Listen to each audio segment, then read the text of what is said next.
আজ YouTube channel এখন আপনাদের। ডিয়ার ভিউয়ার্স, জানতে হলে চোখ রাখুন আমার চ্যানেলে, সাবস্ক্রাইব করুন, লাইক কমেন্ট করে বন্ধুদের মাঝে ছড়িয়ে দিন। চলুন।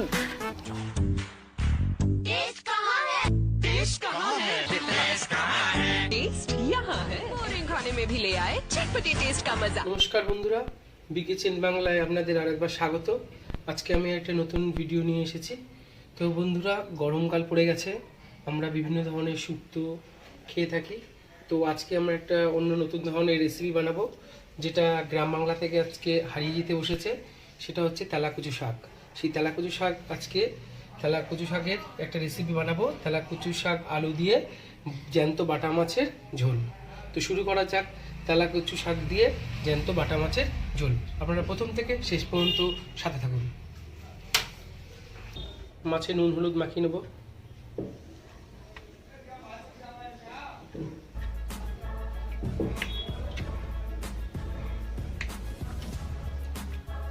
তো বন্ধুরা, আমার মাছে নুন হলুদ মাখানো হয়ে গেছে।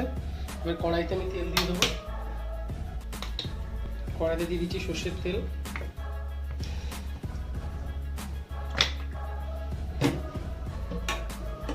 প্রচণ্ড গরম পড়েছে, এই গরমে কিন্তু বিভিন্ন শুক্তো খেতে খুব ভালো লাগে।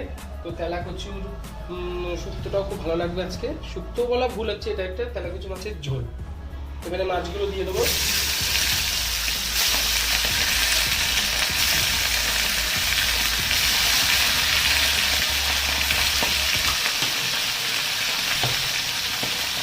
মাছগুলো আমার দেওয়া হয়ে গেছে, মাছগুলো উল্টে দেবো।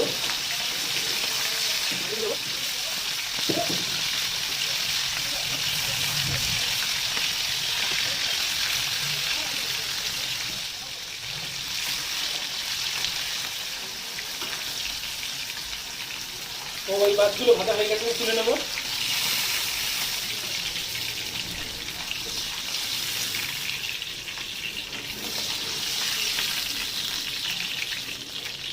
বাদ বাকি মাছগুলোকেও ভেজে নেবো।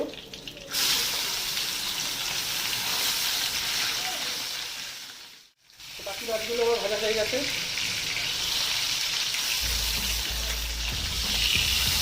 দিয়ে দেবো তেজপাতা,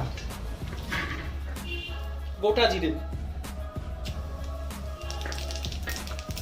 কয়েক কোয়া রসুন থেতো করে রেখেছিলাম, রসুনটা দিয়ে দেবো তেলে। দিয়ে দেবো কেটে রাখা তেলা কচু শাক আর আলু।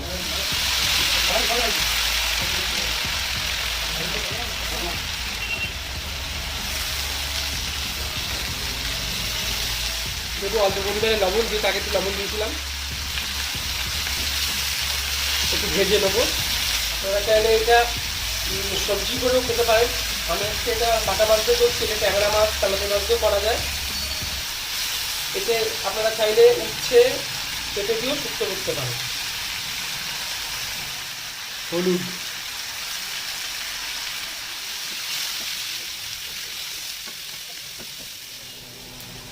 দিয়ে দেবো আদা বাটা,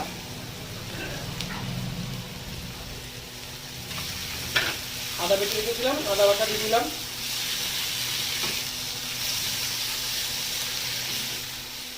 চিড়ে রাখা কাঁচা লঙ্কা,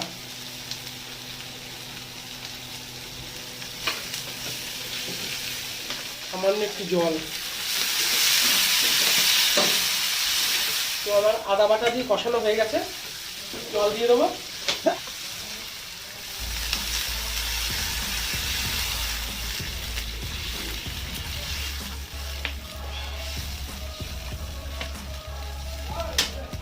এবার আমি এটাকে ঢেকে দেবো।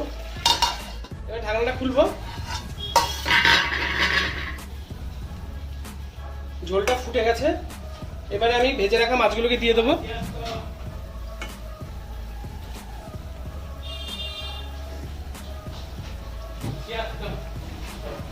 মাছগুলো দিয়ে দিয়েছি, দিয়ে আরো কিছুক্ষণের জন্য আমি ঢেকে দেবো।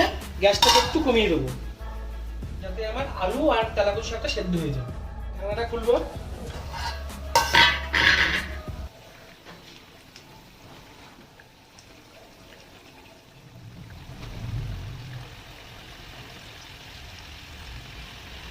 সব শেষে দিয়ে দেবো জিরে মরিচ বাটা,